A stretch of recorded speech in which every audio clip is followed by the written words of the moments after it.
నా కాళ్ళకు మొక్కుతుంది, నేను వద్దనాలి.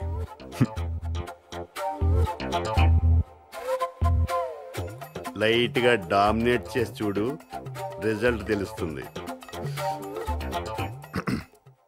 రావోయ్ రా, అక్కడే ఆగిపోయావే, రా. చూసావా, మాట తీరులో అప్పుడే తేడా ఉంది.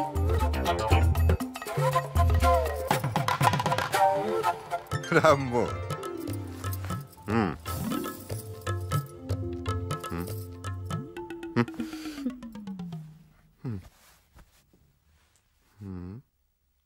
సాధ్యమైనంత వరకు ఆడోళ్ళ దగ్గర నీ గొప్పతనాన్ని ప్రదర్శించాలి. అప్పుడే నీ భార్య నా భర్త చాలా గొప్పవాడనే భ్రమలో ఉంటుంది. గొప్పలో గొప్పలే ఉన్నాయబ్బా, ఏదో చెప్పాలి. పాలు పాలంటే గుర్తుకొచ్చింది. కాలేజీలో నన్ను ఒక ఆర్టికల్ రాయమన్నారు. నేను ఏకంగా కవితే రాశాను. ఆ కవిత ఏంటో తెలుసా? ఓ చెలి, నిన్ను మురిపిస్తే వస్తాయి మురిపాలు, నేను కన్నుగీటితే వస్తాయి మీకు కోపాలు, నేను కవ్విస్తే వస్తాయి మీకు తాపాలు, హద్దు మీరు మీ మీద చెయ్యి వేస్తే పుడతారు మీకు పాపాయిలు. ఇది వినేసి కాలేజీలో ఆడపిల్లలందరూ ఒకటే విజిల్స్, క్లాప్స్. మగాడు అవకాశం దొరికితే చాలు ఇలాగే ఆడదాని దగ్గర తన గొప్పలు చెప్పుకుంటాడు. ఇలాంటప్పుడు వీళ్ళ గొప్పల్ని కరివేపాకులా తీసి పక్కన పెట్టాలి. కాదని నోరెళ్ల పెట్టుకుని వింటూ కూర్చుంటే టన్నుల కొద్దీ గొప్పల్ని నెత్తి మీద కుమ్మరిస్తాడు, నువ్వు చచ్చూరుకుంటావు. తెల్లనివన్నీ పాలు కాదు, నల్లనివన్నీ నీళ్లు కాదు, ప్రాసున్నంత మాత్రాన కవిత కాదు. కాలు తీసేసింది. అరే, పాలు నేను కదా ముందు తాగాలి, తను తాగేస్తుంది. తాగండి.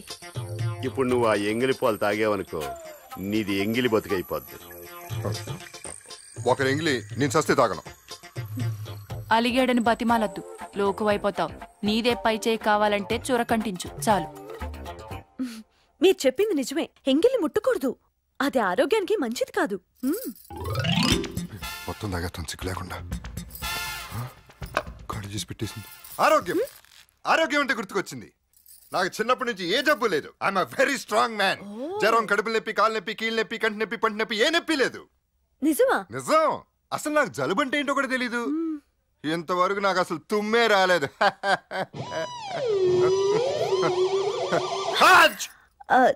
దీన్నే తుమ్మంటారండి. తుమ్ము వచ్చినప్పుడు ఎలా ఉంటుందంటే మెదడు ముక్కులోంచి ఊడొచ్చినట్టు ఉంటుంది, దిమ్మ తిరిగిపోతుంది.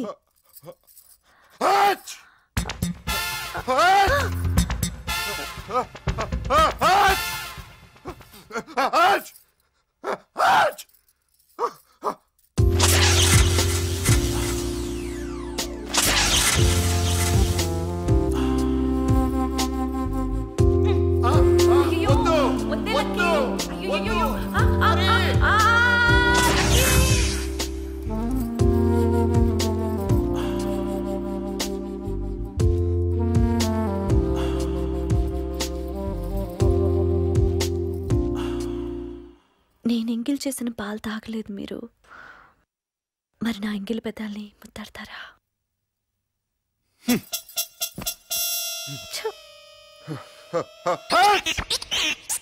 నేను చాలా స్ట్రాంగ్ అని కోతలు కోయడం ఎందుకు, ఇలా తుమ్మడం ఎందుకు, ఏ జబ్బు లేదని అబద్ధం చెప్పడం ఎందుకు? అవునే, నాకు చిన్నప్పటి నుంచి అన్ని జబ్బులేనే, లేని రోగం అంటూ లేదు.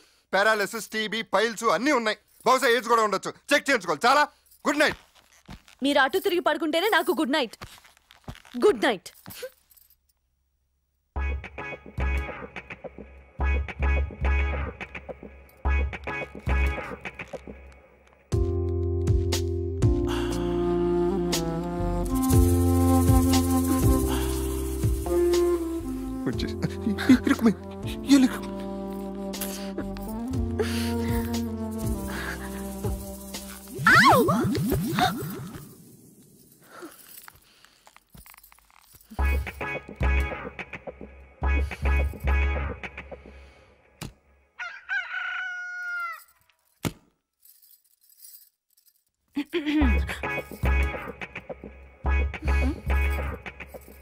లక్కీ, లక్కీ, ఎన్ని కష్టాలురా నీకు. ఇప్పుడు ఏం జరిగింది అని అడుగుతుంది. ఏం జరిగింది? నా బొంద జరిగింది. జరిగిందనే మేనేజ్ చేయాలి.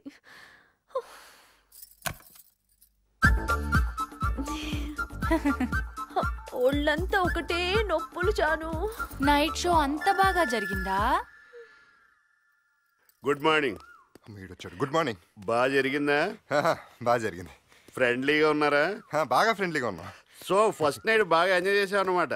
బాగా బాగా. నిన్నటి దాకా నిజాలు చెప్పేవాడి, పెళ్ళి అయింది లేదో అబద్ధాలు మొదలెట్టేశావు. లేదు, నిజమే చెప్తున్నాను. ఫస్ట్ నైట్ ఫ్రెండ్లీ మ్యాచ్ జరిగి ఉంటే ఇంత ఎర్లీగా జాయింగ్ వచ్చేవాడు కాదు.